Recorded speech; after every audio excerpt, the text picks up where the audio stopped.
welcome to another Crypto and Wine. Today I'm here with Mimi. We are in Florida and we're gonna be talking about crypto while we drink some wine. So we have Fit Vine.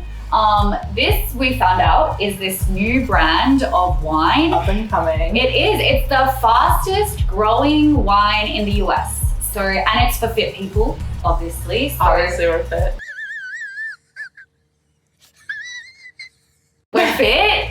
That's why we're drinking it. So let's pour some. Cheers. Okay, so let's taste the wine first. Did you say this was your first red or you don't really drink red? Yeah, I don't drink red at all, but How it's do you good. feel about this? You like it? Wait, I actually do. Yay. It's kind of bitter, but It is a little bit. I didn't expect it to be this bitter. But I also only drink like sugar wine. this is for the fit Normally, people, so this is no fit. sugar. Yay. Well, guys, today we are here with Mimi, who has been trying to get into the crypto space.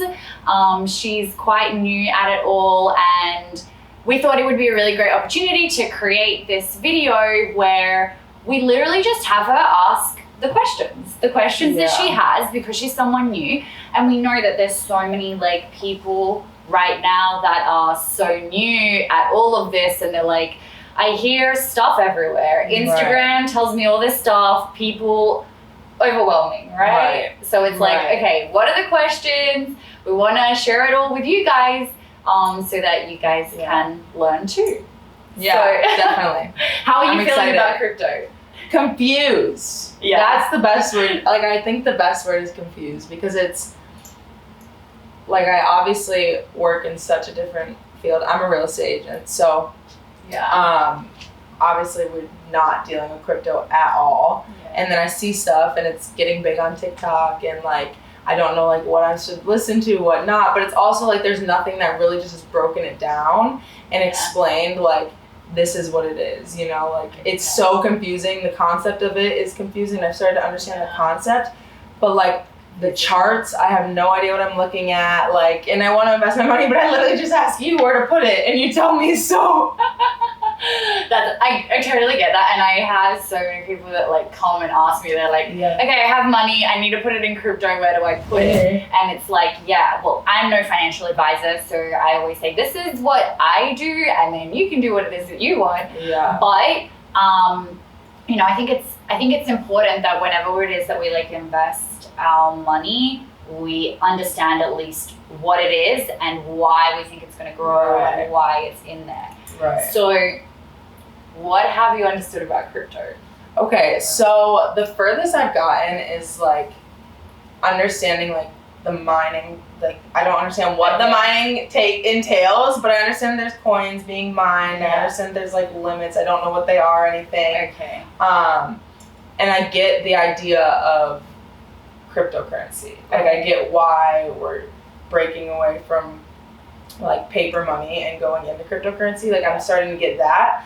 But then you see things like with the metaverse coming out, and so it's like I don't know where to start. Yes. Like, I want to put my money in it. I think I don't want to do it like as a career. I don't want to have to like spend a lot of time on it. Like, I want to put my money to invest somewhere in crypto without having to call you and be like, is this TikTok legit? Like, how do I look into it myself? You know? Okay, that's awesome. And I think that's exactly where like anybody should start. It's like, what do you actually want to achieve out of crypto? Is it something that you're like, hey, I see these traders and I want to do that full time because I just want to work off my laptop and travel around the world? Or do I just have my own career, I'm going great in real estate, I have money, and I just want to invest it, kind of like set it and forget it and come back to it. Exactly. Yeah. And it is so overwhelming, I think, especially now with the metaverse. We have NFTs, there's mining, there's all these cryptocurrencies. You're like, okay, there's Bitcoin that seems to be already like ancient. There's Shiba that everybody talks about. Like, how do I know where to put my money? So let's talk about like, as an investor then, what it is that would be the best way and where to start. I myself, what I do, and I like to invest in crypto and just like put it there and leave it, is always go and invest in something that actually has a utility. that actually brings like value to the world, to people. Like, so for example, we talk about something like Bitcoin. We know that Bitcoin is the first digital currency that was created, used to exchange, between you and me, and has value to it. That's like the first thing to look at. So does it have a utility? Second thing, for example, is how much of it is available. So do you know much about like supply and demand? Yeah. That's like finance 101, right? It's like in any industry, right? Yeah, so like you don't want something that, first of all, has crazy amounts of supply. Because if, certain coins have like billions of that coin available, you're like, yeah, right now it might be like a value of $0.00001. But is it ever going to get to 1 cent or $1? Probably not, because there's so many. Exactly.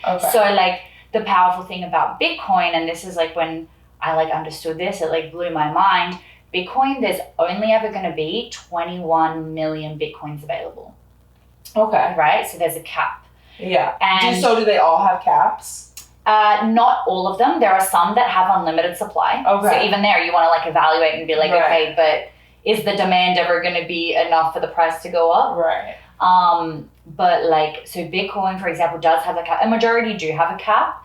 And so when you're like, okay, there's only ever going to be 21 million Bitcoins in the world, you like even think about the amount of people that we have in the world. And it's like, whoa. Like, I always think about like, if I own 1 Bitcoin, I'm in the top 21 million people in the world.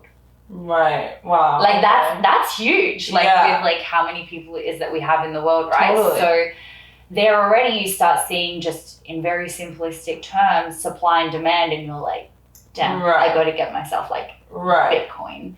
And that's why like, kind of like what we were talking about before, if Bitcoin right now is only $60,000. And we'll get into like a bit of the mining side of things, but not all the Bitcoins have been mined yet.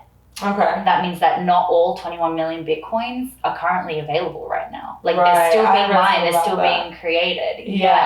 So, and we're already at 60K of 1 Bitcoin. It's like, as they get more mined, as the demand is like, people start to understand crypto, the price is just going to continue to grow. And the supply is going to go down because more and more people own them. Does that make sense? Yes. Do you have more questions on that? I have a question on going back to the like purpose, or whatever you said, the first one, the utility. Yes. How do you know like what has a good, like what does that mean? Like, are they all created for different reasons, or? Yeah. So what you can do, and what I like to do, is go onto CoinGecko.com. There's like CoinMarketCap as well that a lot of people use, but I think it has a lot of bias in that website, whereas CoinGecko seems to be like less biased.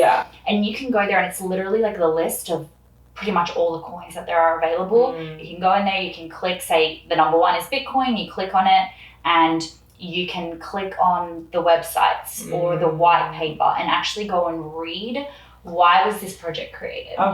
What is it that it's doing? So from there, I feel like it's kind of like a common sense. Like you go and you read it and you're like, do I think that this project is going to bring use to the world? Are people going to use this? Is it a utility? Like, does it have value? If you think about like stocks, right? I don't trade stocks, I don't invest in stocks, so I might say something that's not 100% correct here, but from what I've understood, right, like you want to invest in something like Apple or in Tesla, right? You're like, well, we're talking about a world that needs to be like saved, and Tesla seems to be the future because it's going to be like environmentally friendly, and electric cars are like the future, and that's where we need to shift to. So I'm going to invest in that because that's a good project.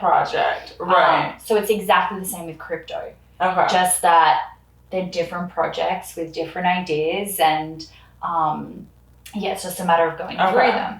There are coins that we hear, like the meme or the shit coins, and they're like the ones that people say are literally just here for hype. They don't actually have any sort of like utility or anything behind it. It's like, we know all about the little like poppy coins, right? So it's like cool, it's like a little poppy and it looks cute, like literally Dogecoin. Yeah. I bought like some Dogecoin, but just for fun in 2017 because I was like, oh, it's a cute poppy, it might grow one day. Like, but it has nothing behind it. Actually, they had like, I think their website back then had this like poppy on a rocket ship going to the moon, and I was like, that's cute. Like, let me chuck in like some money there. Oh, but like what? Doge. But it's like, what is it actually bringing to? Apart from Elon Musk tweeting it, but even there, is that value? No, taking your money. Yeah, that's what it brings.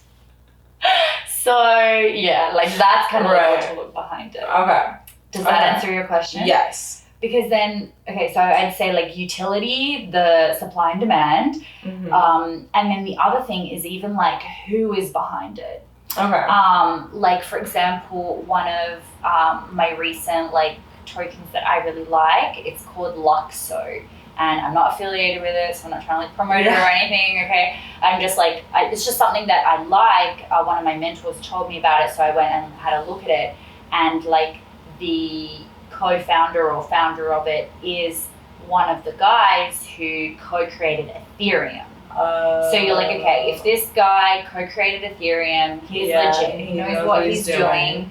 Obviously they have really great partnerships as well in this project. So you see something like that and you're like, well, I think this is going to grow. They have like, if I remember correctly off the top of my head, I think it's like Louis Vuitton or Chanel, like they have them like affiliated with them, and you're like, when these big companies start to get in, like, it's probably going to be a big good project, and it's been going really well. And is that the gains? So is that information like, can we all like accessible to who is affiliated with it? Like everything is on the websites and the white papers. So literally, you start with CoinGecko, go into it, and you see all the links like next to it, and you can just go, click, research, understand. I mean, obviously, we have YouTube as well. But I'm very careful about who I listen to on YouTube and whether they're affiliated with something or not. And that's why I like to say I'm not affiliated with that one, for example, because it could just be anyone that's like, well, this company's paying me, so of course I'm going to say talk that it's a great project. So I think that's one thing that you have to be so careful about on social media, and myself being like a growing crypto influencer, I have to be really careful when projects come to me, because my audience trusts me. And it's like, what am I promoting? What am I saying? Like, I like to make sure I only talk about things that I actually personally believe in. Something else I don't understand is like when you're looking at a chart and like, I don't know how to read it, I don't know anything on there means. And I'm like, how am I supposed to see like I guess it's like, what does it come down to like for one to blow up? Like, you know what I'm saying? Like, I don't get the, like, I want to find, how do you find the Bitcoin that's going to become the next Bitcoin, you know? Like, how do you know? I know what you mean. Okay, so I think it all starts with, obviously, the three things that we just spoke about, so going and researching that project. But then, so what I've learned, thanks to my mentors inside of, like, the charts, is that everything works with human psychology. Like, it's all... Literally in the charts, you can see how human emotion goes through the same patterns over and over and over again. And this information I only started learning when I started paying for mentorship. I feel like it's something that's really not easy to find like online. But if you Google the Wall Street cheat sheet. Okay. It literally shows you like this pattern in the market that you see that is just based on human emotions.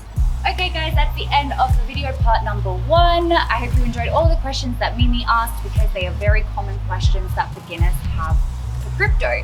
Make sure that you like, comment, subscribe, and click that notification button so that you guys know when part 2 is going to be out. Hope you enjoyed the video. Over and out.